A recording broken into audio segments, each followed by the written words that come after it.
Saint Martin বাংলাদেশের একমাত্র প্রবাল দ্বীপ। দেশের সর্বদক্ষিণে প্রায় 8 বর্গ কিলোমিটার এলাকা জুড়ে বঙ্গোপসাগরের মাঝখানে এই দ্বীপের অবস্থান। তো এই দ্বীপ দেখতে এতটাই মনোমুগ্ধকর, কেউ যদি আমাকে কোশ্চেন করে যে বাংলাদেশের সবচেয়ে সুন্দর স্থান কোনটি, আমি তাকে এক কথায় উত্তর দিব সেন্ট মার্টিন। তো আমরা আজকের ভিডিওতে সেন্ট মার্টিনকেই এক্সপ্লোর করার চেষ্টা করব, সাথে থাকছে ছেড়া দ্বীপ।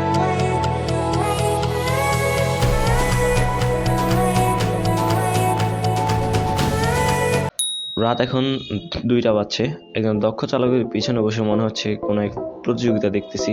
তো গাড়ি প্রায় 120+ গতিতে চালাচ্ছেন উনি।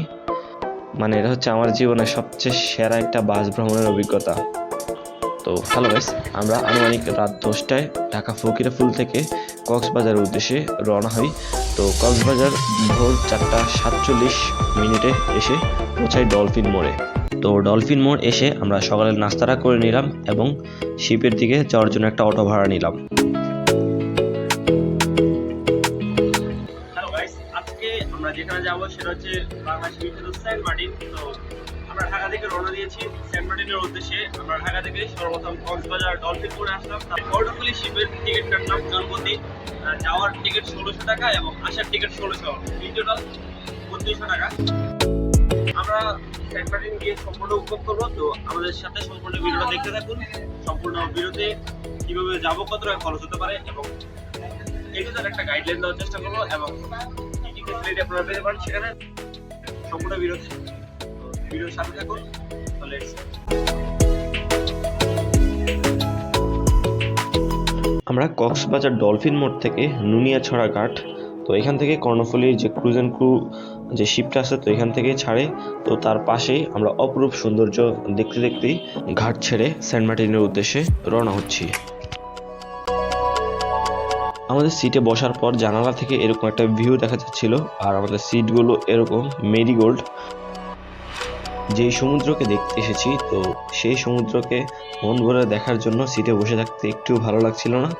তো বাইরে আসলাম আর এসেই এরকম একটা ট্রলার দেখলাম। তো বেশ কয়েকটা ছবি তুললাম এবং শিপটা পুরো ঘোরাঘুরি করার চেষ্টা করলাম। তো বেশ কিছুক্ষণ শিপের এদিক সেদিক ঘোরাঘুরি করার পর দেখা হলো এনাদের সাথে। তো আমিও এনাদের সাথে মত্ত হয়ে গেলাম।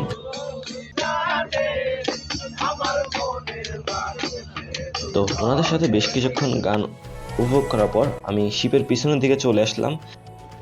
আর তারপরই দেখা হয়ে গেল আরেক দল সঙ্গীত প্রেমীদের সাথে।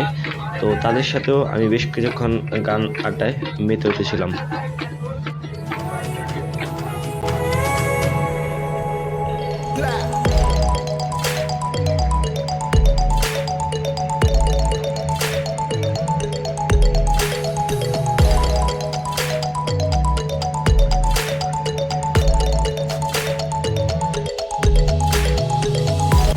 সাগরের এই নীল জলরাশি উপভোগ করতে করতে চলে আসলাম আমাদের স্বপ্নের সেন্ট মার্টিন দ্বীপে। Hello guys, welcome to Saint Martin Jerighat. তো আমরা এখন জেরিঘাট থেকে আমাদের হোটেলের উদ্দেশ্যে 10 থেকে 15 মিনিট হেঁটে তো হোটেলে চলে যাব।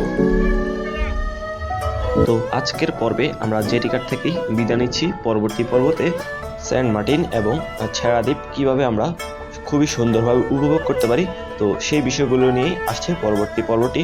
তো সেই পর্ব দেখার আমন্ত্রণ জানিয়ে আজকে বিদায় নিতে হচ্ছে। ধন্যবাদ সবাইকে। Thanks for watching.